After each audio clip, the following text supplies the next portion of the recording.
let's dive right into this explainer and unpack one of the most intense, honestly mind-blowing narratives from ancient texts, the epic Puranic prophecy of Kalki. We're talking about humanity's absolute final hope against total darkness. And look, this isn't just some simple myth. It's a deeply structured prophecy that actually details the systemic collapse of our civilization and the explosive divine intervention needed to hit the universal reset button. So, to really grasp the climax of this epic, we first have to ask ourselves, how do these texts actually envision the end of the world? We usually picture a sudden cosmic event, right? Like a giant meteor or huge flash. But the prophecy of Kali Yuga, the age of darkness, describes something much more terrifying. It's a slow, agonizing decay. It outlines this chilling progression where the very tools that are supposed to elevate us actually lead to our complete physical and spiritual destruction. Let's see exactly how that happens.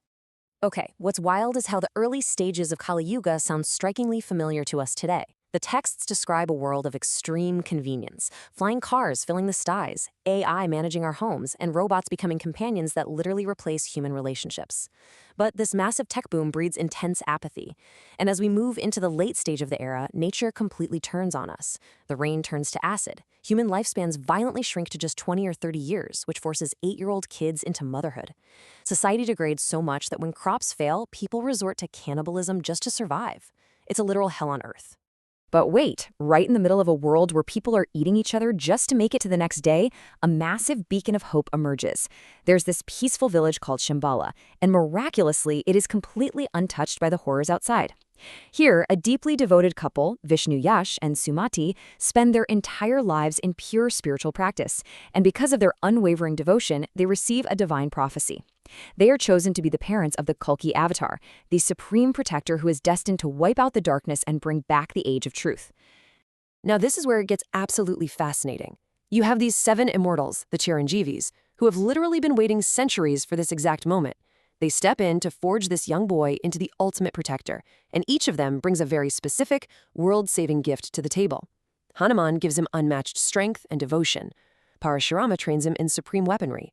Ashwathama teaches him patience and battlefield tactics, which, trust me, becomes absolutely critical later on. Vibhishan and Vyasa drill in a deep understanding of ethics and dharma.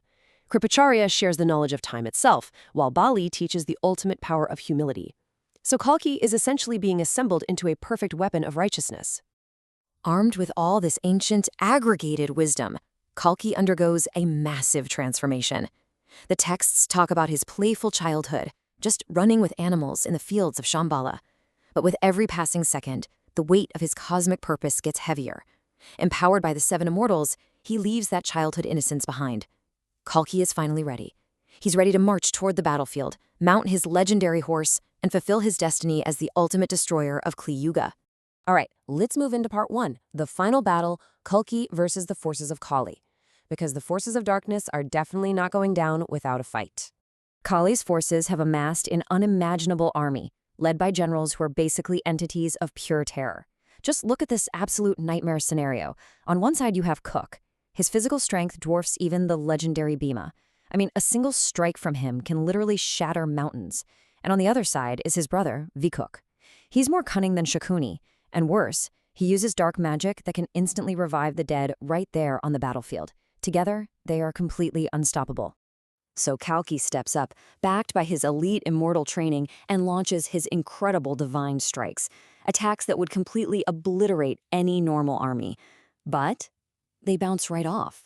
Kulk and Vikok just absorb the impact. They are completely unfazed. For a terrifying moment, the outcome of the entire war hangs by a thread, and the absolute destruction of humanity seems totally imminent. And that brings us to a massive tactical dilemma. I mean, on a chaotic battlefield, how do you defeat an unkillable duo? Pure brute force, even divine force, is completely useless here. These brothers feed off each other. If Kalki destroys, Vikok revives. It's this infinite loop of dark power. Kalki has to completely rethink his approach and dig deep into the specific lessons from his immortal mentors. Then, it hits him. Kalki remembers this brilliant piece of battlefield strategy taught by the immortal Ashwathama.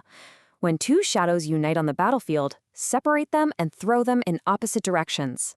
You see, Ashwathama survived the catastrophic Mahabharata war, so he knew that some enemies get their invincibility just from being close to each other. Their strength isn't individual, it's a shared combined aura. Applying this absolute tactical genius, Kalki completely flips his strategy. Instead of attacking them together, he moves incredibly fast to separate the duo, breaking that combined shadow. He throws them in totally opposite directions across the battlefield. And the very second their connection snaps, their invincibility shatters. Without Vikuk's dark magic backing him up, Kok's raw strength is useless. And without Kok's physical shield, Vikuk is completely exposed. Kalki strikes, instantly destroying both of them and turning the entire tide of the war. Which brings us to part 2, the annihilation of Kali. With his generals reduced to dust, an enraged Kali, the absolute embodiment of the Dark Age, steps directly onto the battlefield for the ultimate showdown. Things move incredibly fast here. Kali knows his time is up, so he launches this desperate, massive, all-consuming attack of pure dark energy directly at Kalki. But Kalki, who is now fully realized in his divine power, just effortlessly neutralizes it midair. The darkness literally dissolves before it even touches him. But just blocking the attack isn't going to cut it. Kalki has to permanently eradicate the actual source of the darkness. To deliver the final blow, Kalki taps into the ultimate lesson from Parashurama. Parashurama didn't just teach Kalki how to swing a sword, he entrusted him with the Brahmastra. This is the most destructive, supreme cosmic weapon in existence. It's a weapon that doesn't just kill a physical body, it completely eradicates the very essence of whatever it hits. Boom! The Brahmastra is unleashed. Backed by the blessings of the gods and immortals, Kalki fires this immense cosmic force. In a single blinding flash of divine light, Kali and the entire corrupted era of Kali Yuga are completely vaporized. That oppressive weight that had been crushing humanity for millennia is instantly gone, leaving a totally blank canvas for a new world. And finally, part 3, the dawn of Satyuga. Let's see what happens when the dust settles and the world is finally cleansed. The war is over and the real work begins. Kalki marries Padmavati, and together they have 2 sons, Jai and Vijay. Now, this isn't just some minor biographical detail, it's a massive symbolic foundation. The birth of his sons represents planting the roots of Dharma firmly back into the world. It secures a pure lineage and officially marks the beginning of the era of truth. If we pull back and look at the whole timeline, it perfectly maps out humanity's journey. We go from the absolute dystopian collapse of the late Kali Yuga right through the strategic and explosive defeat of Adharma during the final war, into the cleansing establishment of Satyuga, and finally, the securing of a righteous future through Kalki's family. It is a complete epic cycle of decay, destruction, and ultimate renewal. To wrap up this explainer, I want to leave you with a pretty provocative thought to ponder about our own modern world. Remember how the ancient sources described early Kali Yuga? An era of extreme technological convenience, where people isolate themselves behind screens, rely on artificial companions, and completely lose touch with basic human empathy. Does that sound a little too familiar?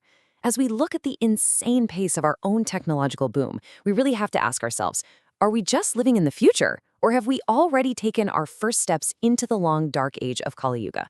Think about that the next time you look down at your phone.